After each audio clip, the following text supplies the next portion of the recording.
Thanks for staying with us. We're still reviewing Daily Sun. Next story? I have this one on food prices surging as traders are now decrying low patronage and consumers want federal government intervention. So many consumers are now expressing frustration and agony as prices of various food items have spiked in different markets in the Federal Capital Territory and environs. According to a survey, this development has caused a strain on both traders and consumers, as many households are now finding it difficult to even feed.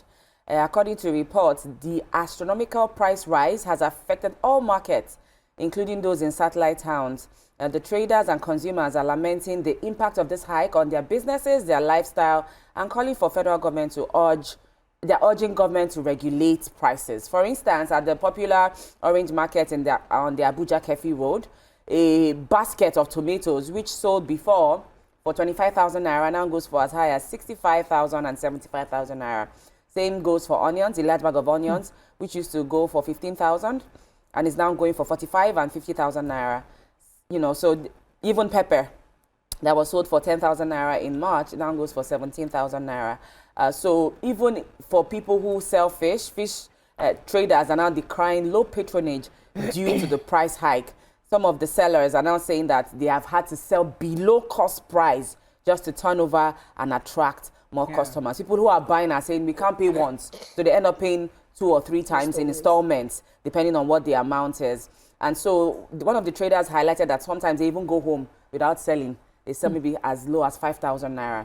And some of this things, some of the factors that are contributing include the cost of transportation. And so they're asking for the government to help, you know, with the price hike so that we can stabilize the market and boost patronage. We're feeling the effects here as well. Pepper is still very high. Expensive. There's some things I don't even buy again. Plantain, I've stopped that.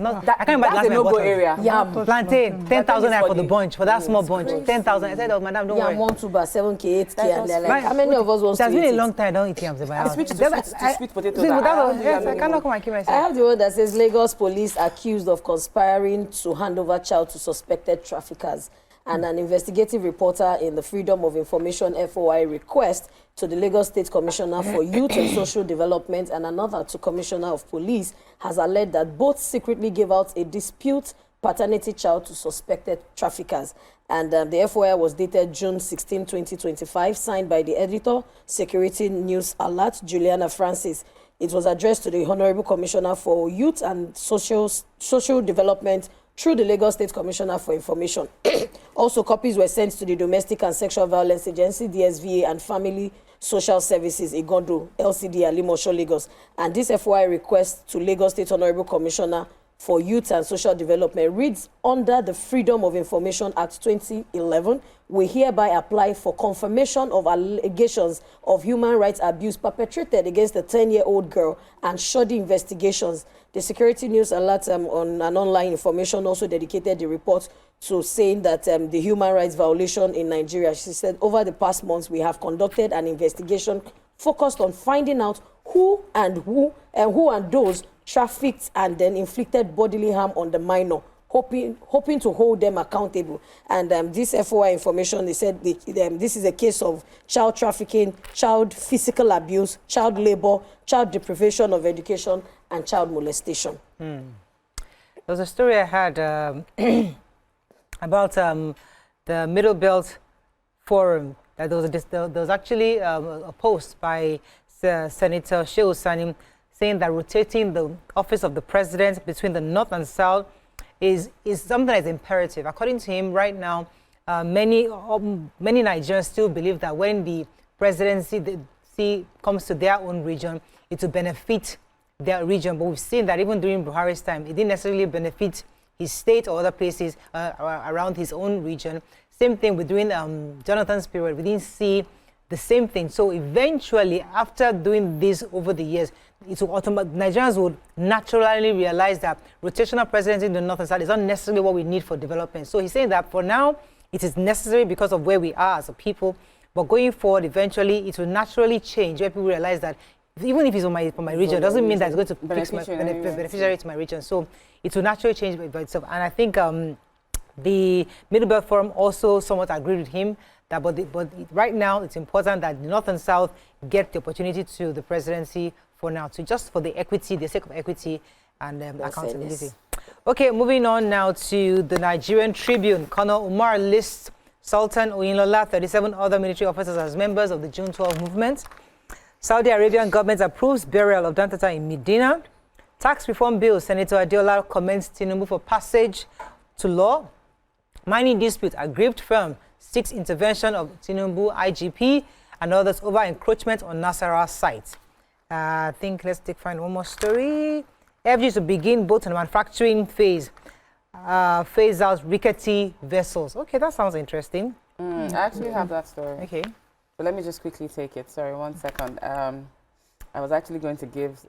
So the FG has said that they're making plans to begin manufacturing of boats in the country in a bid to phase out rickety vessels and curb incidents of boat mishaps. Now, the Executive Secretary of the Nigeria Shippers Council, Pius Akuta, he disclosed this over the weekend, and he said that the Ministry of Marine and Blue Economy and the Nigerian Inland Waterways Authority, NIWA, were working tirelessly to minimize the level of accidents on the inland waterways. He says that they're looking at new ways of making new boats in Nigeria to phase out the rickety wooden boats that easily capsize. He says when we look at the kind of boats we have now, they shouldn't even be on the waterways. We shouldn't be putting humans in those boats. We have not properly professionalized boat making in Nigeria, which is why we're still using wooden boats. But according to him, in the master plan, the blueprint is that the Minister of Marine and the Blue Economy has inaugurated, and there are plans to fabricate proper boats with the right specifications. And he's urging us to continue to use the life jackets that they're distributing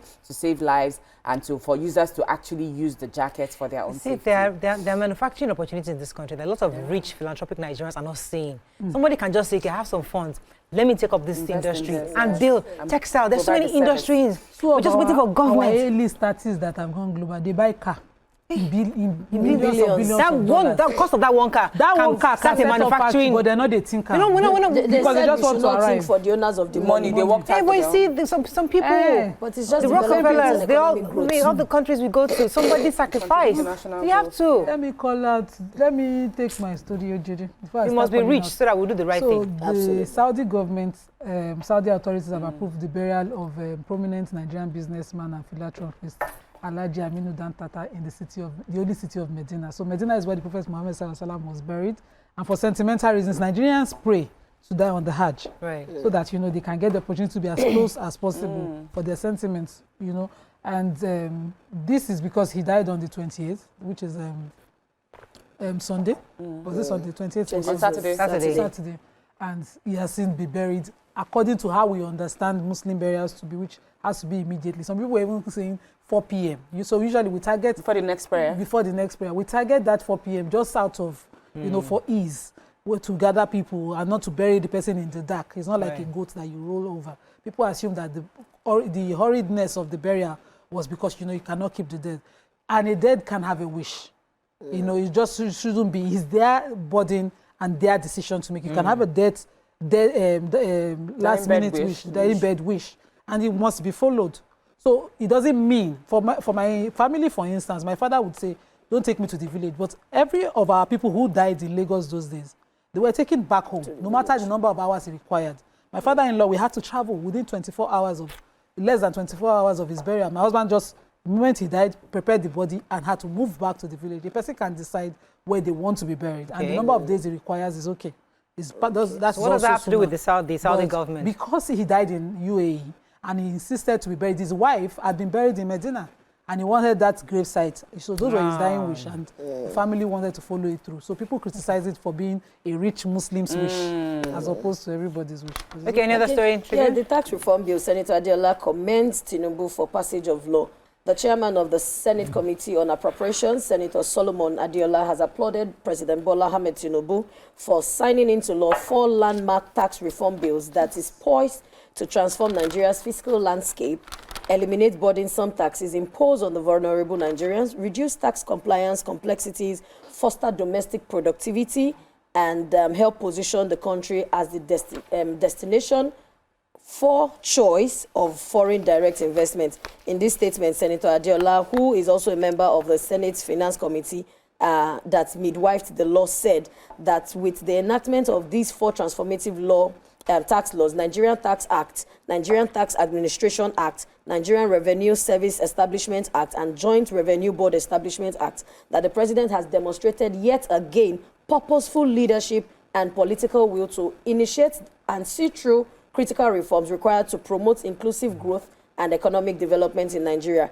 He also mentioned that, importantly, it is worthy to mention that these reforms will deliver tangible and far-reaching benefits to ordinary Nigerians. Key amongst these is the zero rating for VAT on essential goods and services such as basic food items, education, healthcare, sanitary products, and locally manufactured pharmaceuticals, making them more accessible and affordable to the general populace or population. In addition, individuals earning 800,000 or less annually are fully exempt from personal income tax, thereby easing the financial burden on low-income earners and boosting their disposable income. These kind of stories don't make headlines. I mean, we know we're hearing about the tax reform, but a lot of Nigerians are not focused on it because it's too much good news. You know, the good news doesn't really get the attention of Nigerians. But it's important for us to break it down over again. And I'm happy that it doesn't start until January 2026. So we have at least 6 months to continually sensitize Nigerians so they understand the benefits to their pockets, because that's very crucial for Nigerians. When the ease starts to come, it's like the CNG. You know, somebody was talking about price of food. Most of the cars and buses have been converted. I use one of my... We're not seeing the effects yet. That's the problem. Nigerians don't change. So you're buying a cheaper commodity to run your transport, but you're making the profits from the fuel, petrol. So it's the Nigerians. Yes. So even though you have a CNG, but the bus is cheaper, but you're not changing the price because price is already high. No concern you. You're making profits. We have to run. Okay, unfortunately, that's all we can take on these papers. That is all we can take because on weekends papers. Because I think we are doing this to July 6th. July 7th or so. July 7th. Yeah. So we'll continue to... We have barely a week more. That's all we can take on Front Page Review. When we come back, we'll move on to our hot topic of today. Stay with us. We'll be right back.